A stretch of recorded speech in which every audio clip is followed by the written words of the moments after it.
আসসালামু আলাইকুম। জুম্মা মুবারক। জুম্মার দিন এমন একটা দিন যে এটি বাৎসরিক যেমন ঈদের দিন হয়, তেমনি একটি সাপ্তাহিক ঈদের দিন, পবিত্র জুম্মার দিন। এই দিনটা অনেক মানে অনেক সময় আমাদের হেলায় ফেলায় কেটে যায়, কিন্তু আসলে এটা জুম্মার দিনটা অনেক গুরুত্বপূর্ণ দিন।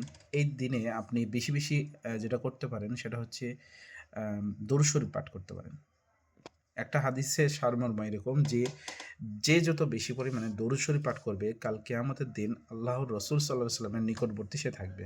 সুবহানাল্লাহ। আমরা যত পারি চেষ্টা করব জুম্মার দিনে দরুদ পাঠ করা। আর আমার এই ভিডিওগুলি অবশ্যই আপনারা দেখছেন, এটা আমি খুব খুশি, কিন্তু আপনি অবশ্যই শেয়ার করার চেষ্টা করবেন। আপনি লাইক করতে পারেন, না লাইক করতে পারেন, কমেন্ট করতে পারেন, না কমেন্টও করতে পারেন, কিন্তু আপনি অবশ্যই শেয়ার করে দেবেন, কারণ এই একটা জিনিস আর অন্য ভাই শিখবে, তাই না? সেটার সব আপনার আমলনামাতেও পৌঁছাবে ইনশাআল্লাহ। অবশ্যই এটা আপনি শেয়ার করার চেষ্টা করবেন। আসসালামু আলাইকুম রহমতুল্লাহ।